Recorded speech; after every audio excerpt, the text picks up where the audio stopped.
বন্ধুরা আজকে তোমাদের সঙ্গে শেয়ার করব একদম অনুষ্ঠান বাড়ির মতো পটল চিংড়ির রেসিপি।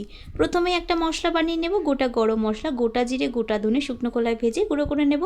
তারপর কড়াইতে কিছুটা সর্ষের তেল দিয়ে এরকমভাবে পটলটা কেটে রেখেছি, অর্ধেক খোসা রেখে আর অর্ধেক খোসা ছাড়িয়ে পটলগুলো লবণ হলুদ দিয়ে ভালোভাবে ভেজে নেব, নিয়ে তুলে নেব।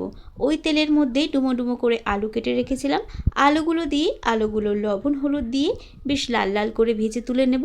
তারপর ওই কড়াইতেই চিংড়ি মাছগুলো দিয়ে চিংড়ি মাছগুলো লবণ হলুদ দিয়ে ভেজে নেব। চিংড়ি মাছগুলো সবসময় হালকা করে ভাজতে হয়, নাহলে চিংড়ি মাছ রান্নার পরে শক্ত হয়ে যায়।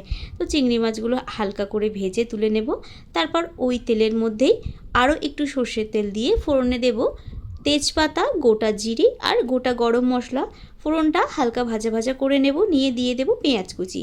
পেঁয়াজটা একটু নাড়াচাড়া করে দিয়ে দেব টমেটো কুচি, চেরা কাঁচা লঙ্কা, ঝালটা নিজেদের পছন্দ অনুযায়ী অ্যাড করবে। এবার সব কিছু একসঙ্গে খুব ভালোভাবে ভেজে নিতে হবে। পেঁয়াজটা নরম হয়ে আসলে দিয়ে দিতে হবে 1.5 চামচ পরিমাণে আদা রসুন বাটা।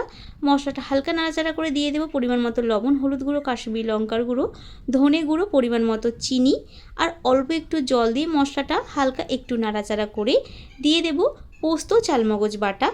বাটি ধোয়া সামান্য একটু জল দিয়ে মশলাটাকে খুব ভালোভাবে কষিয়ে নেব। গ্যাসের ফ্লেমটা লো টু মিডিয়ামে রেখে মশলাটা কষিয়ে নেব। মশলা থেকে তেল ছেড়ে দিলে ভেজে রাখা আলু পটল দিয়ে কিছুক্ষণ সময় ধরে নাড়াচাড়া করে ভেজে রাখা চিংড়ি মাছ দিয়ে মিনিট 5-6 সময় ধরে খুব ভালোভাবে কষিয়ে নিতে হবে।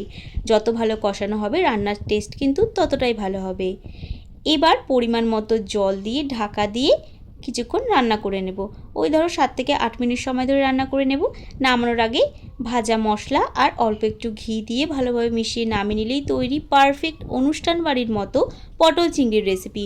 এইভাবে একবার বানিয়ে দেখো, খেতে খুব ভালো লাগবে। আর এরমই নতুন নতুন রেসিপি পেতে আমার চ্যানেলটা সাবস্ক্রাইব করে দিও।